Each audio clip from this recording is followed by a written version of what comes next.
A very good morning to all the students of class 12th political science, and students, welcome to the revision classes here. From today with this lecture I am starting the revision of your first book, that is Contemporary World Politics, and first two chapters we have already covered, and we have also done the revision for the unit exam which we held in the July.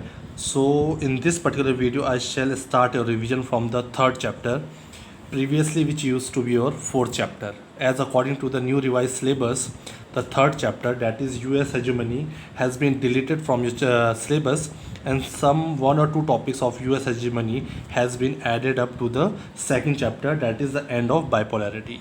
So it means chapter number 4, that was alternative centers of power, has now become chapter number 3. I hope you have gone through with the PDF which I have sent you regarding the revised new syllabus given by CBSE. So according to this is now your third chapter, and the name is also changed a bit. If you see at the contents, this alternative has now become new centers. So the new content or the name will be new centers of power. So if I talk about this particular chapter, as you have seen, many topics have been deleted in many chapters. Many chapters have completely been deleted from the syllabus, but in this particular chapter, that was alternative centers of power, with its name new centers of power, this chapter has been updated for you. So I shall just take 1 or 2 minutes to discuss the new content of this particular chapter for you, which is very important for you to understand, because in this we have seen certain new topics coming in. Okay, so let's discuss that. Okay, so I have written it separately for you. So we are starting the revision, and this is chapter number 3rd, which used to be chapter number 4th, which I have explained you. And the name of the chapter from alternative has become to new centers of power. So as the name of this chapter has changed, new centers, so we in the we can say this chapter has been updated, as this book is the old book which you have been studying for years, for many batches, but now some content has been added and updated to you, so that you can be more aware about the recent contemporary world politics. So let's see which topics have been added to this chapter. As you will see in this chapter, new centers of power, we will see two groups of organization and nations. One side will be organization and other is nations. So basically, new centers of power, we are reading about those centers which were like a challenge to the US hegemony, or we can say US dominance around the world in terms of economy, in terms of military, in terms of culture. Everywhere, as we saw in the chapter US hegemony, which you have read, although it is not in the syllabus, but you know it was showing its dominance and influence all over the world in every sector. So that is why there was a need for some new centers to emerge and give competition to the US hegemony. So there were some organizations and there were some nations which were called new centers of emerging power in the global world. So we will read about European Union, EU, you know it very well. We will study about ASEAN. So these two were already in your book previously, which we have covered, but there is a new topic added, that is BRICS. So we will study about this organization also, and the countries which have been included in this particular organization, and how we are calling it a new alternative center of power, which can be as powerful as US. So we will read these three organizations one by one in the revision chapters, and previously we have done China's emerging economy. Okay, so we'll study about China again. These topics have been added about Russia, India and Israel. These three countries or the nations have been updated, as they are now the new emerging global powers if we see in the contemporary world politics. So in the recent time, these are the emerging powers. So we will study about them one by one. So today in this video, I am going to discuss about European Union. As you already know, I am going to discuss it again. So as you know, when we come to the topic, this new centers of power, so basically we are talking about the time period or that particular phase when the World War II had been over, it was end.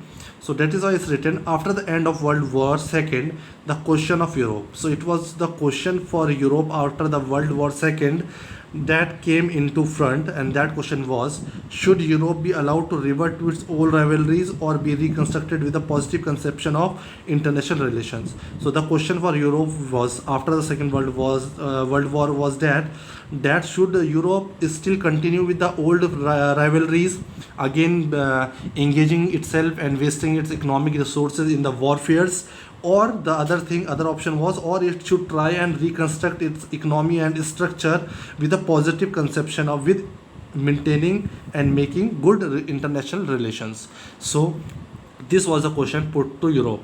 Okay, so in of course Europe has opted for the second option, that was it thought of reconstructing its economy and its structure and maintaining good international relations, for which they formed or established this particular European Union. So let's now start the chapter. And as you know, America extended when there was a problem in Europe and all the economy and structure of Europe has been destroyed, and there were a lot of devastation all around Europe. They had no means. At that particular time, America extended financial help or the helping hand to revive the economy of Europe. So here America came into the picture, and America gave the helping hand with the financial aid to revive the economy of Europe, and under this Marshall Plan. So under this Marshall Plan, America helped Europe to revive its economy. So we'll study about this from the chapter New Centers of Power about European Union. So from the very first chapter, as I have been telling you and explaining you in every topic of chapter first, second, that I told you you must know all the events and members and incidents which took part in World War II, because this book that is Contemporary World Politics of your class, this is totally starting from the incidents which took happened during the Second World War. So I have tried to explain you again and again. So again, starting with this particular incident, this is not the part of this chapter, but again, if you have to study about the European Union, you must know the backdrop of European Union and what happened and what's the history of Europe. So as you know, during the Second World War, which started from 1939 to 1945, in this the major destruction, we can say, or the most harmed continent was the Europe continent, because one side was Allied forces and other side was Axis forces. These are the forces or the groups which are involved in the Second World War. In the Allied forces, as I told you, USA, USSR, France and Britain, these were the partners, and in Axis group, the Axis power, Germany, Japan and Italy. So I have already explained you what all happened during the Second World War and how US and USSR became the two superpowers, and there was an era of Cold War, or after 1945, that is after Second World War. So like this, after Second World War, as Europe, or we can say the whole world, was divided into two alliances. One was led by USA as a superpower, other was led by USSR. So Europe was also divided into two parts, we can say. This Western Europe, this part of the Europe was, Western Europe was with USA, and the countries in the Eastern Europe were the allies of USSR. Okay. So let's start the topic now. European Union, 1945, that is the end of the Second World War. There was an economic failure or devastation of all the basic structure of Europe on which the economy of the Europe was based. So there was a complete economic failure after the Second World War in Europe, as this was the area which was majorly involved in Second World War, as the major and most important countries like France, Britain and Germany, these were the countries which were directly involved in Second World War conflicts.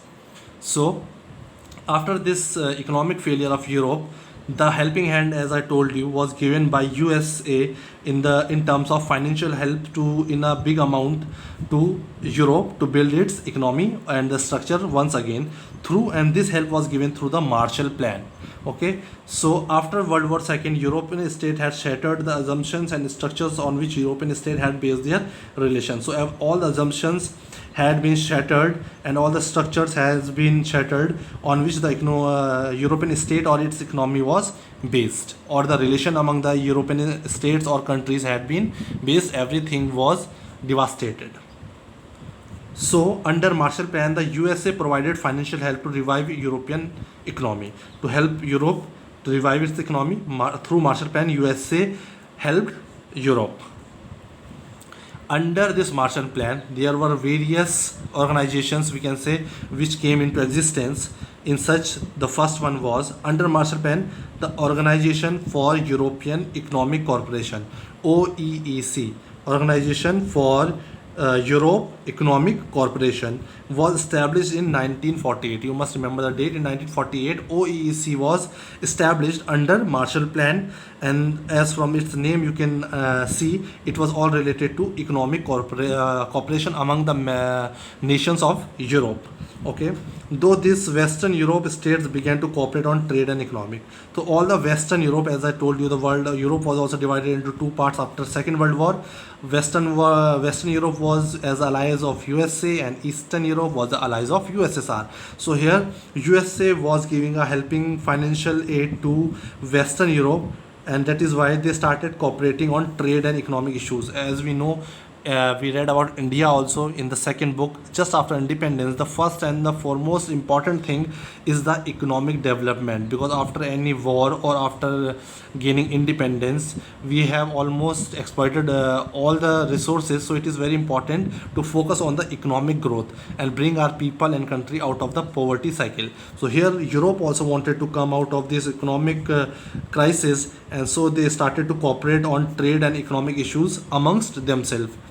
Okay, as you know, no organization is established within a day or within a year. It takes time, and step by step it becomes into a strong and good organization. In the same way, EU was now developing slowly. So after 1948, they established an organization, OEEC, and after that in 1949 the Council of Europe was established and step forward in political cooperation. So after gaining their economic stability, they started cooperating in terms of trade and economic issues. After that, they looked forward to their political cooperation. So started cooperating among themselves. They had planned the things in such a way where they start cooperating politically also. Okay. So after 1949, next year was 1957. Here they established or formed. There was a formation of European Economic Community. It means all the it was all in importance to economic importance. So these were few of the organizations which were coming into establishment or formed under Marshall Plan. So finally, after disintegration of Soviet Union, or we can say USSR, it led to the establishment of European Union. So after the disintegration, as you know, when USSR disintegrated in 1991, you know all the consequences and the reasons behind the disintegration of USSR. After signing the treaty of, although this has not been mentioned in your NCERT book, this is given only in your timeline, but this question has come previously in board exams. So there was a treaty of Maastricht which was signed by the members of the European countries, and this formation or the birth of European Union took place after signing this particular treaty in 1992. So whenever we will talk about the formation or about the establishment of European Union, so it was only formed or it was only came into being after signing this treaty of Maastricht. So there you don't have to study about the detail of this treaty, but you must know the name of the treaty. After signing this treaty, this agreement, there was the formation of this union, European Union, in 1992. That is after the disintegration of USSR. So let's study something about European Union as formation and some important characteristics. We can say European or EU was a group of European capitalist countries. As I told you, these Western European countries were the allies of USA, so they followed the ideology of capitalism. So these all the countries, they followed the capitalist system or the ideology. So all the countries in this group were capitalist, and they had common foreign security policy. If I only talk about common foreign policy, in this mean all the countries, all the member countries, as I told you in the beginning, there were 12 countries. Later on, after the disintegration of USSR, many more countries joined this group of EU, but they all had common foreign policies, like they have to any relations with the outside world, with USA, with China, or with India, or with Asia. So they all had common foreign policy. All the countries under EU, European Union, they will follow the same foreign policy, they will follow the same security policy. cooperation on justice and home affairs. They will show cooperation in terms of justice. They will not start fighting, quarreling, or involving themselves in the different conflicts, but now peacefully they will try, and with the discussion they will try and solve the problems of home affairs as well. And creation of, now they had created, as you know, European Union is not a single country, it has many countries within its territory. It was we can say a continent, like we have a continent of Asia, there are so many countries. In the same way, in Europe, they all made this European Union in such a way that they also could call it, or they wanted it to be a national state, because they had their single currency. All the countries in European Union, they had single currency, that was euro. This was also very powerful currency, and they all had common flag. There was not separate flag for the country, they all had a same flag, they had same anthem, they also had founding date of European Union. So in this way we can say European Union was acting as a national state, although there were so many nations and separate countries, but they all were following a single currency, they all had single flag, single anthem, common founding date. So everything was common to all the countries. European Union had changed from the economic union to an increasingly political. So after the formation of European Union in 1992, we could say that now no more it was only about economic union. Increasingly it was political, which was becoming more powerful day by day, which could be a challenge for US hegemony or influence of US. So this was becoming like a some alternative center of power apart from US. In 2003, European Union even tried to make constitution for EU states but failed to do so. So after having common flag, common anthem, founding date, common currency, here now European Union also tried in 2003 that they should frame their own constitution for all the member countries of European Union, but somehow they failed to do that. Okay.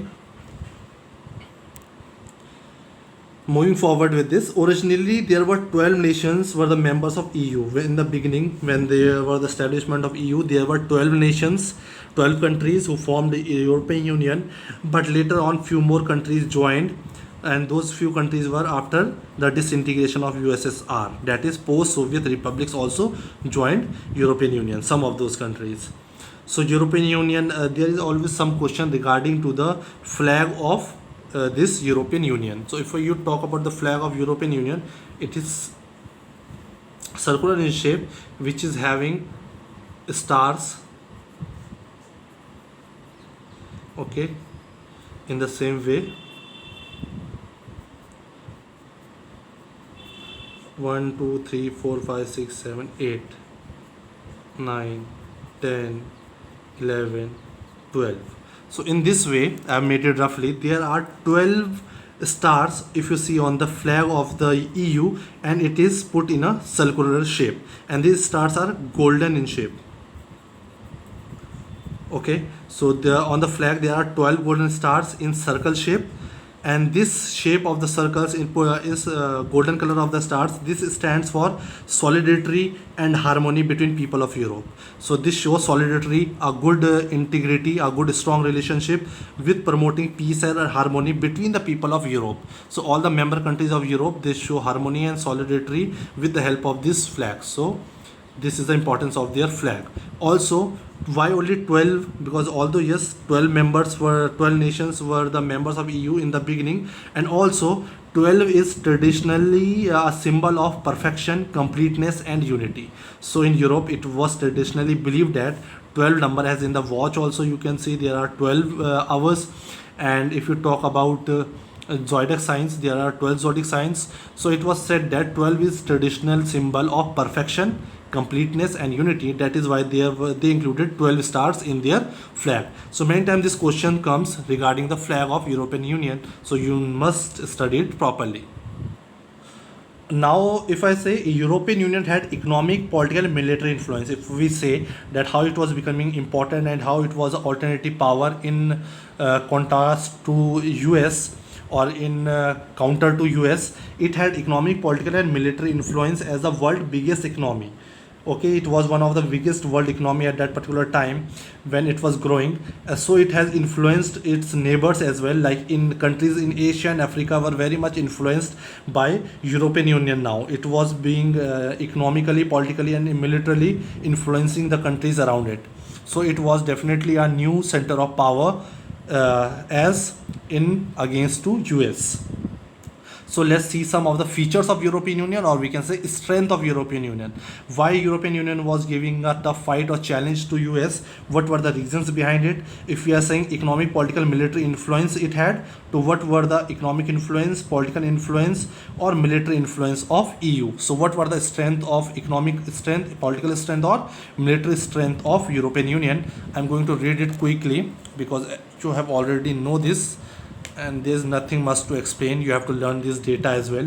So if in terms of economic strength about EU, how it was a economic power. So the EU had the world largest biggest economy with a GDP of more than 12 trillion in 2005. So in 2005, according to the NCRT book, it has 12 trillion dollar GDP and 17 trillion dollar in 2016. So this was the GDP which was the highest. And euro, which is the currency of European Union as a common currency of all the countries, it can be a danger to US dollar in future. Okay, it shares the world trade in 3 times larger. So it means European Union has the trade that is 3 times more than US. So whatever the trade US is doing, more than that, three times more trade is done by the European Union. So it is one of the most economic growing power at the global level now. So in terms of political or diplomatic issues, we can say in terms of political, Britain and France hold permanent seats in the UN Security Council. As you know, Britain and France are the two important members of European Union. These are the European countries, okay, and these two are also the permanent member of UN Security Council. As you have already learned in the international organizations about UN, about the Security Council of UN. So there are 5 members: USA, US, China, France, United Kingdom, or we can say Britain, and Russia. Okay, so out of them, Britain and France are the members of European Union. They are the permanent members of this Security Council. Also, some of the members are non-permanent also, which change after every 2 years. So 2 important members which are the permanent members of Security Council, they belong to European Union. So of course they have a good political influence all over the world. Also, if I'm talking about the political influence or the political strength of EU has its own flag, as you know, common flag, common anthem, or founding date and currency. So this is also one of, we can say, the political importance and strength, which shows their unity and solidarity, where so many countries are governing with a common instructions. It was some form of common foreign, so they have the common foreign and security policies, as I told you, in dealing with other nation. When they have to deal with the other nations in terms of foreign policy or in terms to security, they all have the common policies. So this is also a strength of European Union. This led to influence of US policies, such as US current position on Iran's nuclear program. So now any events or any incidents around the world, along with US, EU also has lot of influence in the world politics now. US, as we know, European Union use maximum of it is diplomatic, economic, investment and negotiations. These are some of the important characteristics of EU which are different, or we can say in contrast to US. They are very diplomatic in their learning, or we can say when they come into contact with other countries, they make economic investments for the economic growth or development, and they make negotiations. They are never into direct fight, or they never show their military power, like US is always ready to show their military power. So this is the difference between the EU and US. That is why EU has been becoming more and more powerful day by day. It is more diplomatic in nature. It is more interested into economic investment, and it solve the matters through negotiations. For examples, it had dialogues with China on human rights and environmental degradation.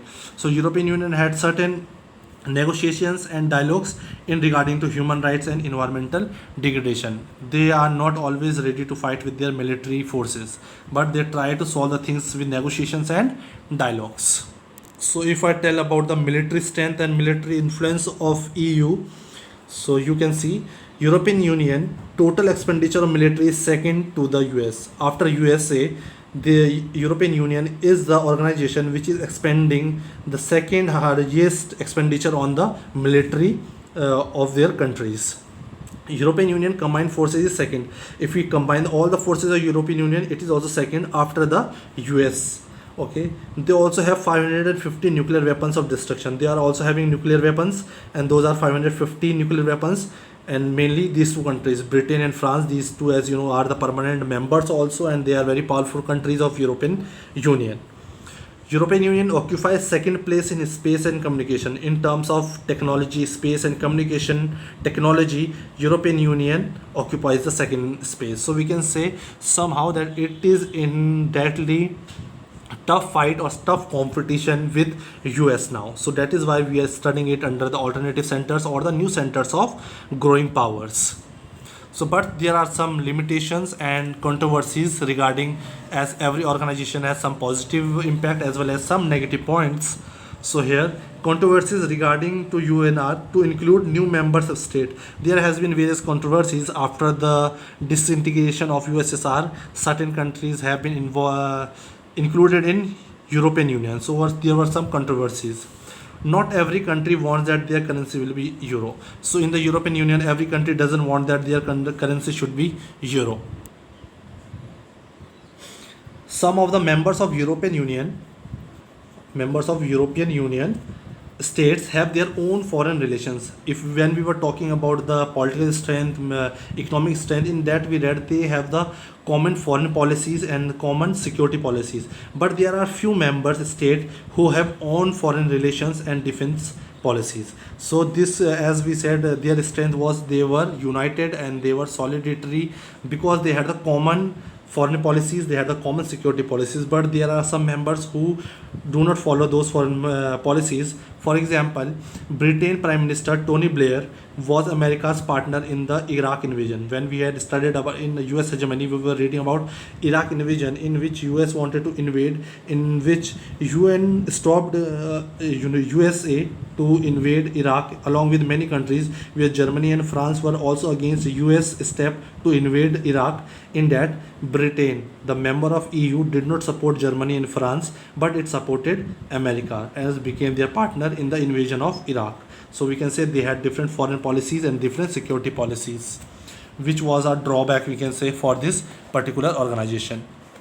In the same way, Britain's former Prime Minister kept the Britain out of European market. As we said, they had the common foreign policies and they had common economic policies. They had common trade and mutual benefits. But here again, Britain did not do marketing in the European market. It involved in the outside world. Okay. And Denmark and Sweden have restricted the Maastricht Treaty. As I told you, when EU was established, this was established by signing this Maastricht Treaty, but this treaty was not signed by Denmark and Sweden, as they were the members, we can say, under the territory of Europe, but they are no more the members of European Union because they refused to sign this treaty, and they also did not adopt this euro as the currency of Europe, as a common currency. So these are some of the drawbacks of European Union. Okay, in the next part of this chapter, we will do the about ASEAN. Till then, thank you.